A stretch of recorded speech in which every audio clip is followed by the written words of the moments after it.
One of my favorite things to do is getting people together. And one of the things that I absolutely love to do is getting women together. I think women are so wonderful. And I love how us women are so unique. We have unique looks. We have unique callings. We have unique desires, personalities. And so when you get a group of women together, it's just fun. It's fun to look around. And, we decided that we were going to make each table look unique. And so if you would look around, all the flowers are different, the decor is a little different, and that is not what my message is on at all. But I just wanted to point out that uniqueness is beautiful. And so someone today that's here needs to hear that. And that uniqueness, your uniqueness is beautiful and it's purposeful. Anyway, I just wanted to say that. Another thing about getting women together is I love talking about women. And I don't mean in the gossiping maybe when I was a teenager, I kind of was a gossip. Those of you who know me, y'all know that as a teenager, I had a bent toward gossip. But then I got truly convicted, and now I like to talk about women in a different way. I do love to cheer women on and talk about the good things they're doing for the kingdom, but I love to talk about the women of the Bible. And if you came to our retreat, we had a retreat last October. It was called Thrive 24. It was 24 hours.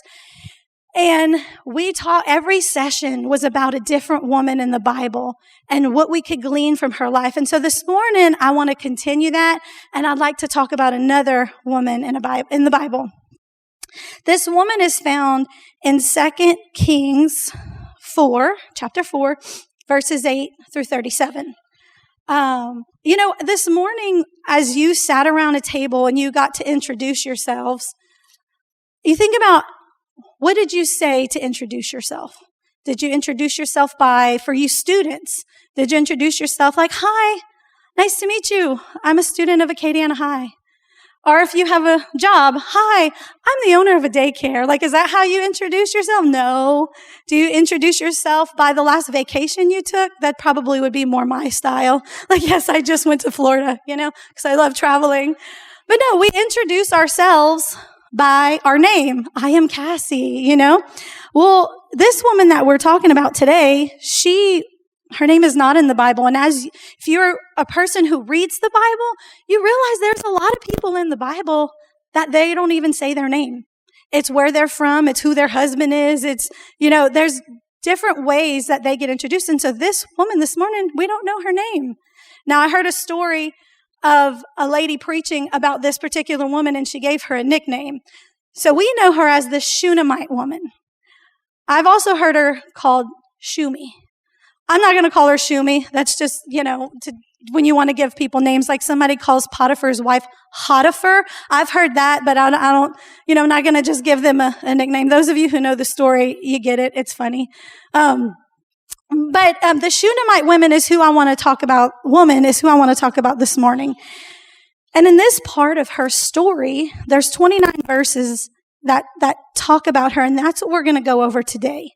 By the way, if you want to use the index cards and the pens in the middle of your table to take notes, you're more than welcome to do that. I'm going to give you some context and tell you kind of who this lady is, and then we're going to dive in. So this woman, the Shunammite woman, was a wealthy woman.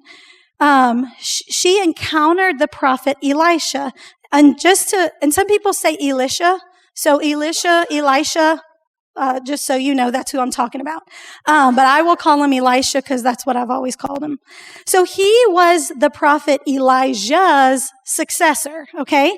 He was a prophet of Israel during the time when the Israelites had turned their backs on God. Can we just pause and say it kind of feels like America has wanted to go that direction and turn their backs on God, right? So we can relate. Now, Elisha often passed by this woman's house, and she decided that she would feed him. She'd offer him food. She showed hospitality to him, fed him, and recognized that he was a man of God. So she tells her husband one day, this is a man of God, and I want to build him a room on our home so that when he passes through, he can have somewhere to stay. We'll give him a table. We'll give him a lamp, a bed, and just really really showed some hospitality to him. So when he'd come by, they'd feed him, they'd put him up, him and his servant Gehazi. So I'm going to pick up in verse 11, chapter 4, verse 11. And then I'll read a couple chapters there. Not a couple chapters, a couple verses. One day, Elisha returned to Shunem, and he went to his upper room to rest. Again, his upper room was at this lady's home. He said to his servant Gehazi, "Tell the woman from Shunem, I want to speak with her." When she appeared, Elisha said to Gehazi, "Tell her we appreciate the kind concern you have shown us. What can we do for you? Can we put in a good word for you to the king or the commander of the army?" And she's like, "No, I'm good. I don't need anything from you. I'm good." After all this kindness and hospitality that she showed them, he couldn't leave it alone. He's like, "Man, this lady has been so hospitable to us that I really, really want to do something." So he talks to Gehazi, and Gehazi's like, "Hey, she doesn't have a son, and her husband's old," meaning that's a need, that's a want, that's a desire she has. She doesn't have a son, her husband's old, so just letting you know, do what you want with it kind of thing. And so in verse 16, this is what Elisha does. He tells her, he calls her back, and he says, "Next year at this time, you will be holding a son in your arms." "No, my lord," she cried. "Oh, man of God, don't deceive me and get my hopes up like that." But sure enough, the woman soon became pregnant, and that time the following year, she had a son. So it's like a super sweet story, right? This lady is showing hospitality and kindness and generosity to the man of God, and I don't know how he had that kind of pull with God, but he's like, "Hey, you're going to have a baby, something you have been wanting for so long, something that is a deep desire. You're going to have it," and she has it. But the story doesn't end there. What ends up happening is when this little boy gets a little older, he gets a headache one day while he's in the field with his dad. And so his dad's like, "Hey, go see," he tells the servant, "Go bring him to his mama." You know how our kids, those of you who are parents, when our kids have headaches and they're not feeling good, they want to come to mama, which is such a sweet little gesture. But he goes and he sits on mama's lap for a couple hours. Or it says from morning till noon. And at noon, he passes away. He dies in his mama's arms, in the Shunammite woman's arms, this hospitable woman who's very generous and got blessed with one of the greatest treasures ever. It gets taken away from her. And so in verse 21, we're going to pick up and read quite a bit of scripture, but it's up here. Is the scripture up here today? Yeah, we got it. All right. I really ask you to pay attention, follow along, because this is good stuff. Verse 21 says, she carried him up, so he dies. She carries him up and lays him on the bed of the man of God, then shut the door and left him there. She sent a message to her husband, "Send one of the servants and the donkey so that I can hurry to the man of God and come right back." Her husband's like, "Why go today? It's neither new moon festival nor Sabbath." But she said, "It'll be all right." In some translations, it reads, "All is well," or "It is well." Verse 24, she saddled the donkey, said to the servant, "Hurry, don't slow down unless I tell you." So she's going. As she approached the man of God at Mount Carmel, Elisha saw her in the distance, and he said to Gehazi, his servant, "Look, the woman from Shunem is coming. Run out to meet her and ask her if everything is all right." Verse 27, she says yes. Verse 27 says, "But when she came to the man of God, she fell to the ground before him and caught hold of his feet. Gehazi began to push her away." We're just going to make a note there that she's running up to the man of God, and his servant pushes her away. But the man of God says, "Leave her alone. She's deeply troubled, but the Lord has not told me what it is." And what happens after that is she tells him what's going on. He sends his servant with his staff to put his staff on the boy. The servant does that, and nothing happens. So then the Shunammite woman and Elisha arrive on the scene. Elisha goes into the room where the little boy is. He goes in totally alone. He lays on the boy, face to face, arm to arm. Then he gets up. Nothing happens in that moment. He gets up, paces the floor, lays back on him. The boy gets warm, sneezes 7 times. He comes alive.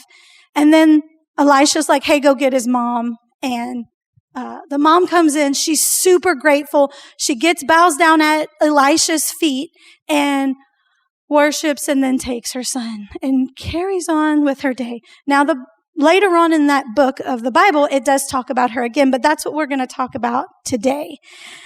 And so I just think what a wild emotional roller coaster this woman was on. And I honestly think it kind of can relate to a lot of our lives in here of just being on those wild roller coasters of life. Everything's awesome. Everything's terrible. And you have something beautiful and it gets stripped away from you. You have something you enjoy and all of a sudden you lose it. It's not there. And so I just wonder, what is that for you? Has it maybe a relationship? Maybe there was a relationship you were in, whether it be some kind of romantic relationship or a friend. Maybe you had a friend and things were well, things were good. And then all of a sudden something happened and then you're left brokenhearted because you don't know where things lie. Maybe a job. Maybe there was a job that provided security for you. You enjoyed it. Was a blessing. Maybe your husband's job. I talked to a lady recently and she said ever since COVID, they know her husband's going to get laid off and they just don't know when. So every week when he goes to work, he is not sure if he's still going to have a job. I'm like, imagine. That's crazy. Maybe a lost loved one. I know a lot of us in here have lost loved ones, and it's painful. You have them one moment, and then you don't.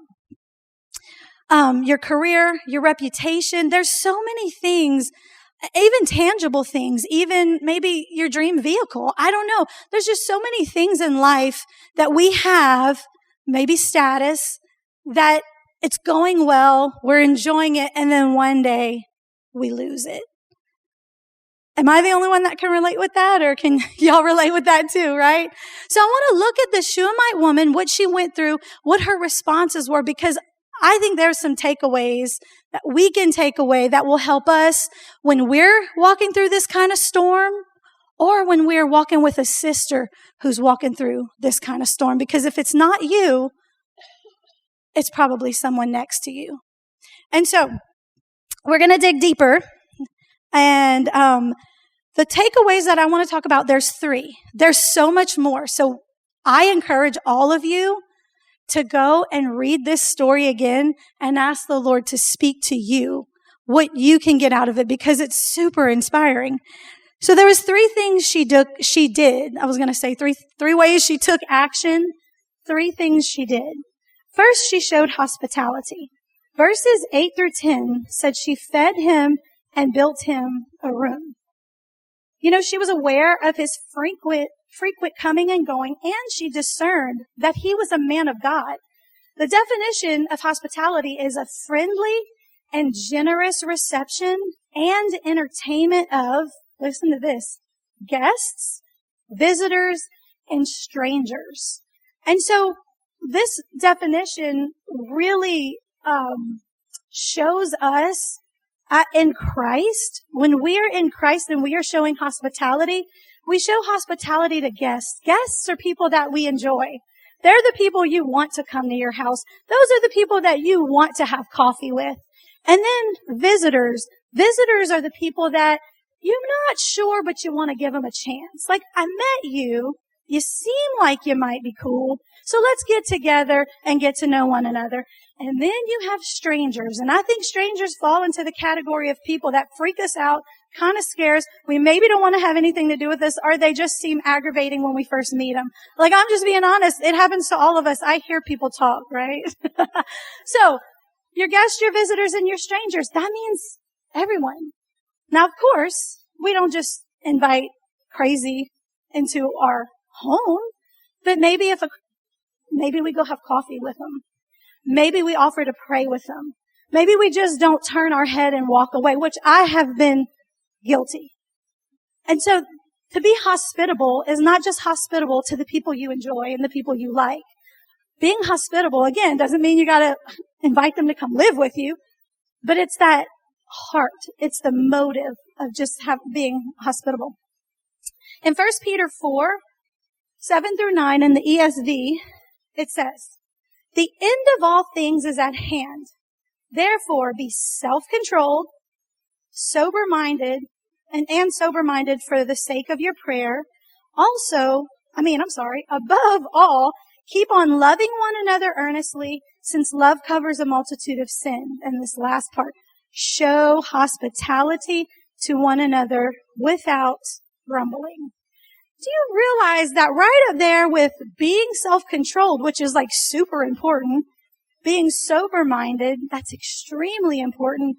Loving, remember the scripture that says the greatest of these is love? Okay, with these three things, Peter's telling the Christians to be hospitable, show hospitality. That is important. And her hospitality made room for one of the biggest blessings in her life. Think about it. As women, we need to ask ourselves, do I make room for others? When I was praying over this message and developing it, this hit me. So I don't want y'all thinking I'm up here saying I got it all together, because I don't. But do I make room for others? Room in my schedule, room in my finances, room in my home. Do I invite others to my home? Do I invite others to because I know I'm talking to students here. We have middle school students, high school, college. When you have friends over, or your parents have friends over to my students, do you make your room, your bedroom, a hospitable place where you can invite someone in and give your guest your best? That's kind of what I try to always remember when we have company over. We give our guests our best, And when you do open up your space, how do you treat people? It's a self-examination. How do I treat people that are in my space? Whether I invite them in or they're just there because I work with them, I go to school with them, I live with them. How they're in my church, sitting in the pew behind, or the row behind me, how do I treat them? And the last question to just self-evaluate, self-examine is, are you, and this goes for every age group, so everyone listen up. Everyone in here listen up. Are you paying attention to who God is sending your way? Because as a student, you have teachers. And just because they're your teacher and they may be an adult doesn't mean that they're not your age, so you automatically don't have to receive from them. They're your teacher for a reason. What if they're not a Christian? Good point. Great question. Just because someone isn't a Christian doesn't mean God doesn't have them in our lives for a reason. What about a boss at work? What about the people you sit next to in church? Who is God putting in your life? And are we paying attention to those people? Not everybody's going to have the same role in our life, right? Not everybody's going to have the same role.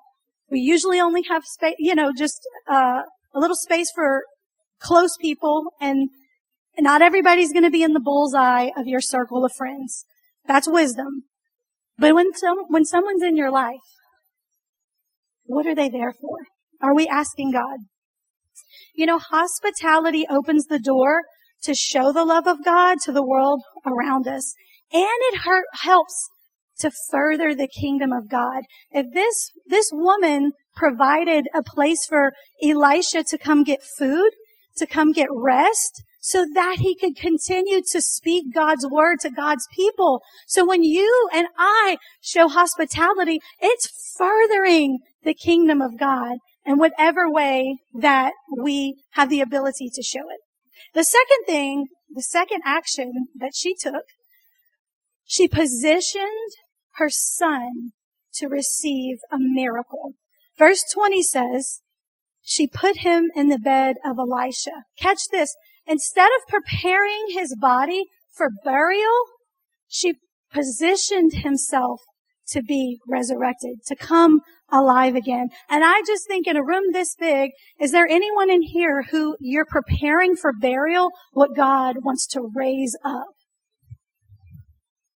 We must position our situation before the Lord and His word to see what He would have us to do with whatever that situation is. Whether it's a relationship, I think again, we have our students with us, whether it's your grades, maybe last year you totally bombed at the end of the year and made terrible grades. Don't think I'm a terrible student because I did bad last year. No, I believe that God may want to resurrect those grades. Maybe you had a bad season, a bad relationship. Maybe you got fired from your job. I don't know. Maybe you got a health diagnosis that was grim. We don't have to take those situations and give, and I'm going to get to that, and bury them. God may want to resurrect and bring to life something that we thought was dead. And we have to be seeking Him to find out what He wants to do with that situation. And I'm using the word situation to mean all the things, whether it's a relationship, whether it's a lost dream, a calling. I've seen where God speaks to us and we're like, oh, I know this is what God has called me to do. And then we hit some roadblocks, we hit some bumps, and then we're like, maybe it's not.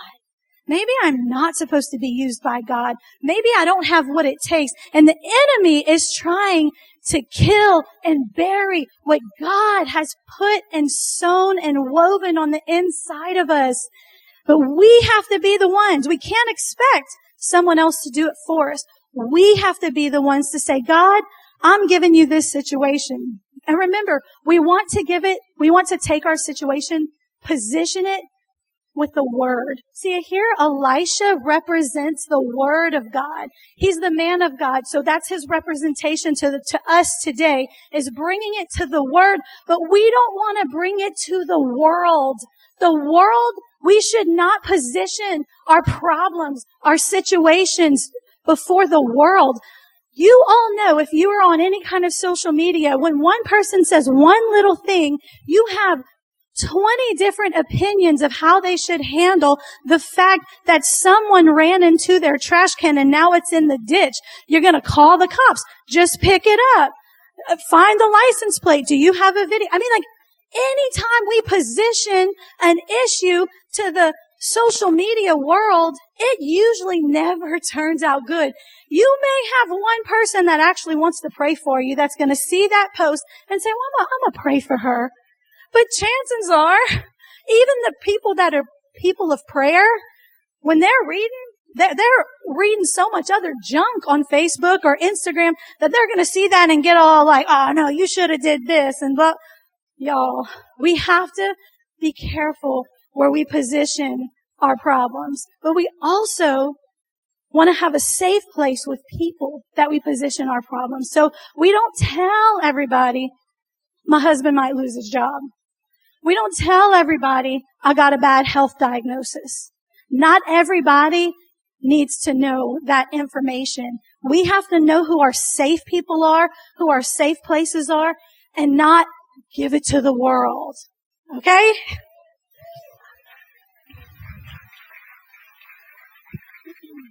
Remember that God has the last say, not the culture, not the world, and not other people, but God has the last say. And this is key, where we choose, because it's a choice. It's a choice. Where we choose to position our problems will determine the kind of fruit that's produced from it. It's our choice. The last action that she took, the last thing she did, she stayed focused in her pursuit.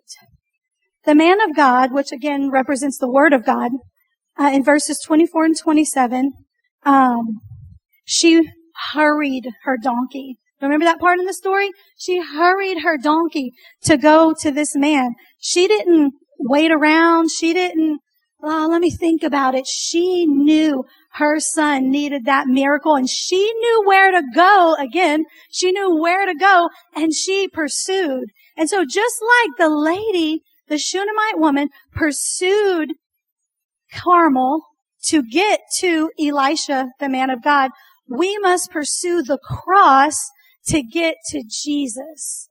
We don't need to pursue anyone else, but when we're there, when we're ready and we're pursuing, we must stay focused.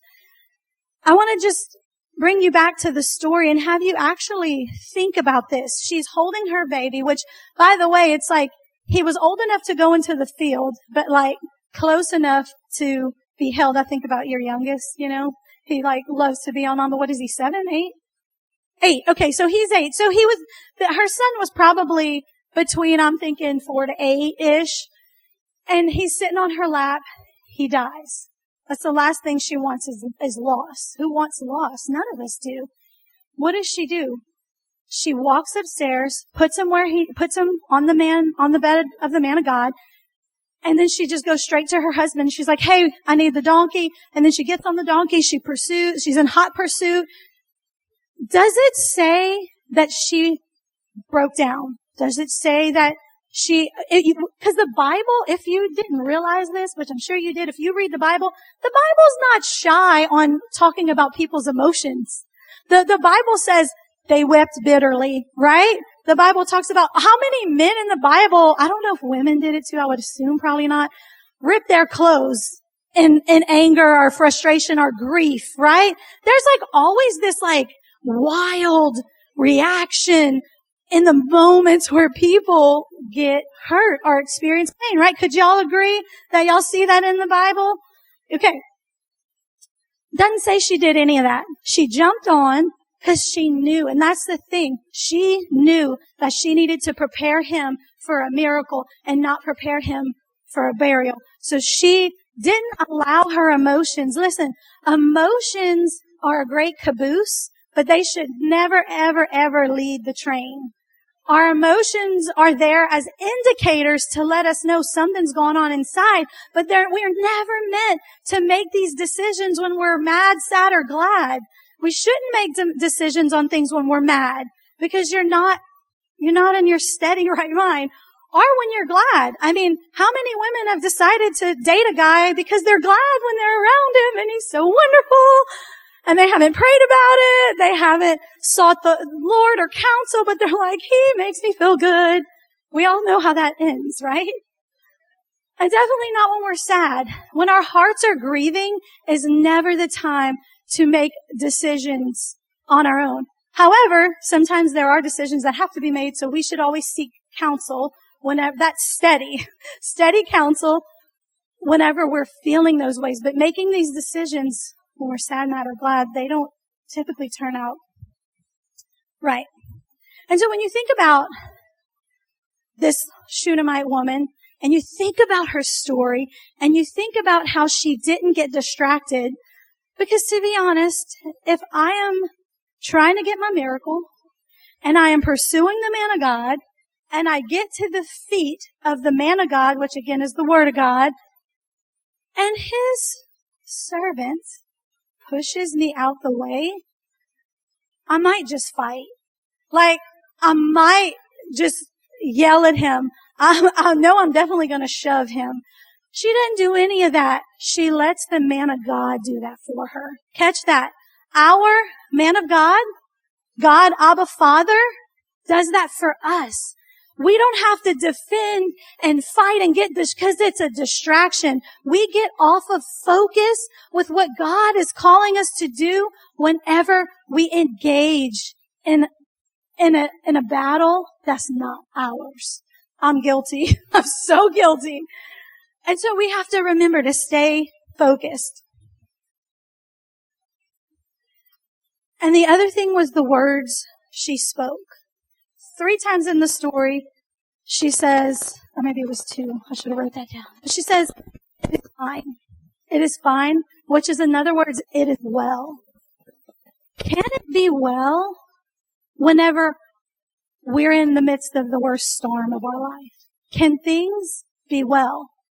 Yes, they can be well because it's not the situation that our trust and our hope is in.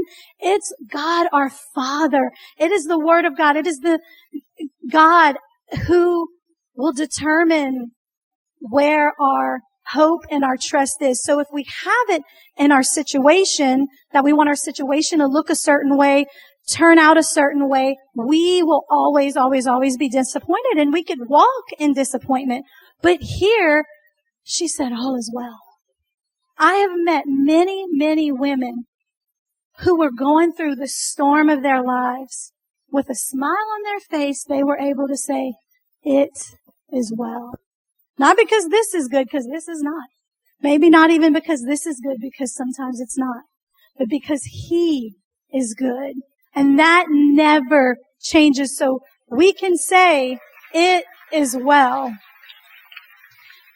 And when we speak those things, we take action, we say those words, it changes the atmosphere around us. It changes where our mind is. Just like when we were singing, all my life, you've been faithful.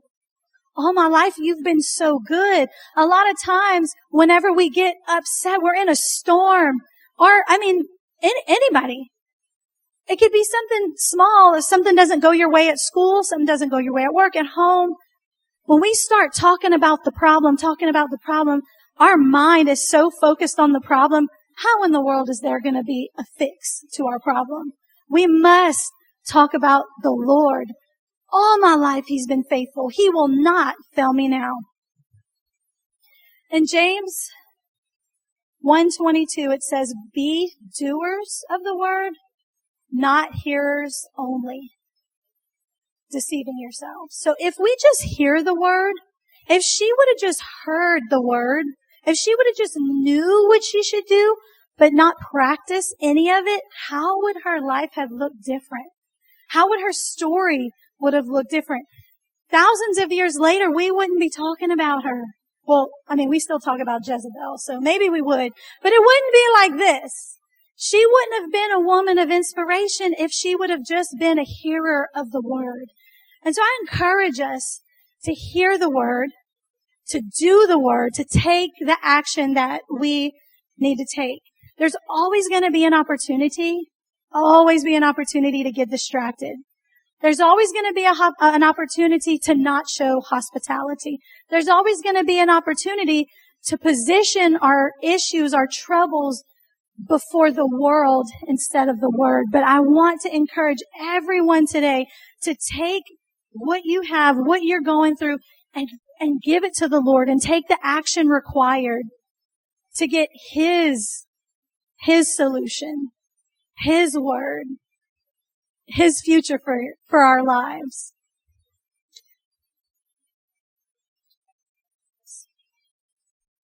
Now, the three things that we talked about, as we make it personal, I want to ask you, how can you show hospitality? What problem do you have that you can position before the Lord? How can you stay focused? These are questions I'm asking myself too. What's causing me to get unfocused, right? We can't solve a problem that we don't know why it's like that. In a room this size, I know that there could be women, young ladies in here, who you're like, yeah, you're telling us to run to this Jesus, run to the cross. I don't know Jesus. Who is and how is. And so I want to encourage every woman in here, every young girl in here, to just close your eyes and examine your heart right now. I'm going to ask you to ask yourself, do I have a relationship with Jesus? Son of God, died on the cross for me. Do I have a relationship with Jesus? Maybe one time I did, but I need to renew that relationship. Jesus wants to be the Lord of our lives. What that means is that we're no longer waking up each day saying, what do I want to do? We're waking up each day saying, Jesus, what do you want me to do? Because God has created all of us for a purpose, on purpose. No matter how old you are, how young you are, you have purpose. But the only way to know what that purpose is to submit and give our lives to Jesus Christ. And right now, I want to give everyone that opportunity to give your life to Jesus and say, Jesus, it is not my way anymore, but it is your way. I want your way. And so I'm going to ask that if that's you, if God's just tugging on your heart and you're like, I need to give my heart to Jesus and live for Him because He's got the best plan for me. It's not going to be easy. Life is never easy. But whenever we're in Christ, He gives us the strength, and He gives us the wisdom, and He gives us the clarity on how to walk it out daily. And so let's just take a moment, and if that's you and you're like, man, I need Jesus to be my Lord and Savior, then I want you to repeat this prayer after me. And I'm going to ask all the other sisters in the house to repeat it too, so you're not alone. And so just everybody close your eyes. And if in your knower, you know, I need Jesus, or I need to rededicate my life to Jesus because I have not been living for Him. I've been living for me. All I've been thinking about is me. I've been distracted. Then I want you to just repeat after me. Say, Dear Jesus, I ask you to forgive me for all of my sins, known and unknown. I thank you that I can experience freedom as I live out my life on this earth. I ask you to help me walk with you, serve you, and submit to you all the days of my life. In Jesus' name, amen. Yes, So if there's anybody in here who you made that decision for the first time, that was the first time you prayed a prayer like that, or the first time you prayed it and you really meant it, or if it's been a long time and you needed to rededicate. You know, people renew their vows. Me and Brandon were talking about that the other day, how, just people asking to renew their vows. Sometimes we got to renew our vows with the Lord. And so if that was you today, in every chair, you don't do it right now, there is a little, behind the chair, there's a pocket. And it has a little blue and white. Pastor Dixie, you want to hold it up? If that was you, I want you to fill that out before you leave today, and I want you to give it to your table host. Okay? The other thing I want us to do is, I want to pray over the word that I just spoke. And I want you to either grab the hand of the lady on the side of you or touch her in some kind of way. We're going to just going to give some touch. And we're going to pray for each other. You don't have to pray out loud. It's not like that. But as I pray over us as sisters in Christ, I want us to pray for each other as well. So Father, we come to you right now. We thank you for your word, Lord. We thank you that your word is sharper than any double-edged sword, Lord. And we thank you, God, that your word goes out and it does everything that you called it and created it, Father God, to accomplish, Lord. Father, I pray for each woman in here as they heard your word, Father God, whether they were able to pay attention the whole time, Lord, or not, Father God, but that your word would take root in their lives, Father God. Lord, I pray that we would all be women who take action, God, who give our problems to you, Father God, who don't try to search out the world and lean on our own understanding to solve the problems, Father God, and figure out the storms in our life. But God, that we would be a group of women who were drawn to you, releasing our problems to you, Lord God, releasing our decisions to you. Father, I pray for every woman in here who has decisions to make, Father God. And they need your guidance, Lord. I pray, Father God, that you would speak to them and their ears would be open to hear what you have to say, Father God. I pray, God, that we would be women who would desire to show hospitality, Father God. I pray that you would show us how, God, that we would be open to the people that you have in our lives, Father God. Father, I pray that we'd be able to focus on you and your word, Father God, and the task at hand, Lord. And Lord, I lift up every woman, every family represented here, God, and I just pray, Father God, that there would be increased passion for you, God. That each woman in here and their families, Lord, that there would be an increased passion for you, Father God. That there would be a hunger for your word and a thirst for your presence, Father God. And I just plead your blood, Jesus, over every woman in here. In Jesus' name, amen.